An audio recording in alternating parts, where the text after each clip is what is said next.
Hello friends, welcome to my YouTube channel KL study friends. इस session में हम बात करेंगे आपके वर्ग 3 की फाइनल मेरिट लिस्ट कब तक आ सकती है।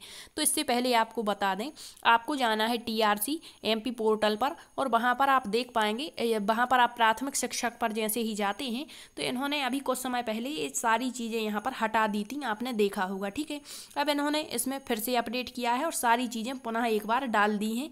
तो इनका क्या मकसद है ये तो यही जान सकते हैं।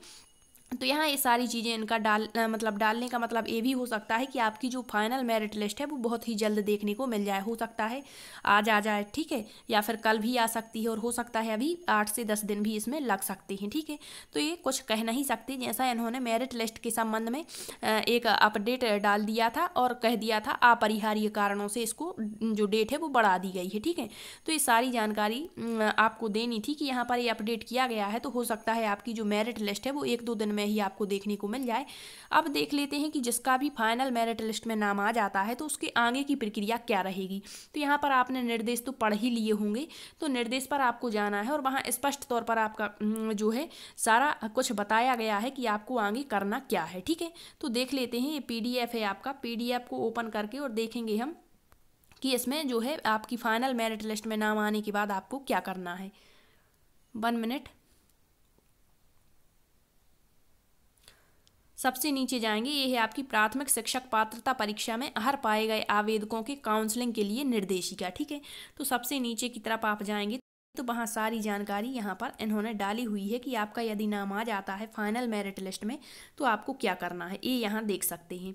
दस्तावेजों के सत्यापन के उपरांत अंतिम रूप से हर पाए गए अभ्यर्थियों की चयन सूची जारी की जाएगी। ठीक है, आपके दस्तावेज सत्यापन हो चुके हैं जिला स्तर पर, तो अब आपकी जो है अंतिम चयन सूची जारी यहाँ पर की जाएगी। अब यहाँ लिखा है कि अंतिम चयन सूची में चयनित अभ्यर्थियों को पोर्टल पर दर्शाई गई रिक्तियों के आधार पर पद स्थापना हेतु चॉइस फिलिंग करनी होगी।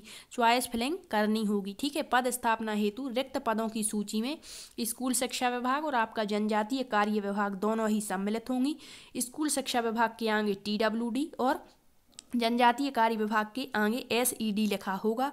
अभ्यर्थी दोनों विभागों की शालाओं अथवा किसी एक विभाग की शाला का चयन कर सकता है, किंतु संबंधित विभाग की प्रवर्गवार रिक्तियों के आधार पर मेरिट क्रम में उसे जो विद्यालय आवंटित होगा वह विद्यालय जिस विभाग का होगा उसी विभाग द्वारा नियुक्ति दी जाएगी। किसी भी स्थिति में विभाग का परिवर्तन नहीं किया जाएगा।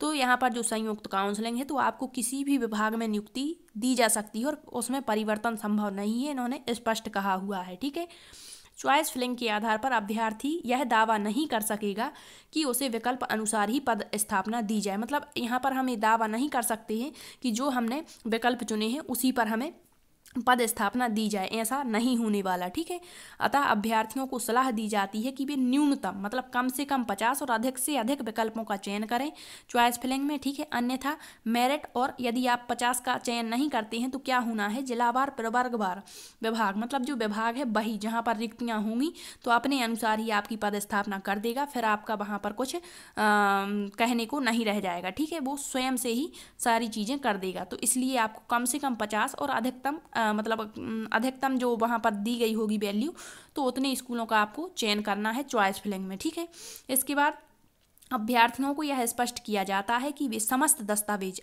यथा जाति शैक्षणिक योग्यता जो आपने प्राप्त की, मतलब जो अभी आपने डॉक्यूमेंट अपलोड किए हुए थे या फिर सत्यापन करवाया है, वे सारी चीज़ें, ठीक है, तो ये अपने स्तर पर आपको अपलोड किए गए हैं जो, तो अपने स्तर पर ये तैयार रखनी है। ठीक है, तो ये आपकी जो टाइम टेबल इन्होंने दिया था कि क्या कब होना है, तो ये तो सब इन्होंने निरस्त ही कर दिया है। अब देखते हैं कि आपकी जो मेरिट लिस्ट है फाइनल वाली वो कब आती है, इसके बाद की ये सारी जानकारी है।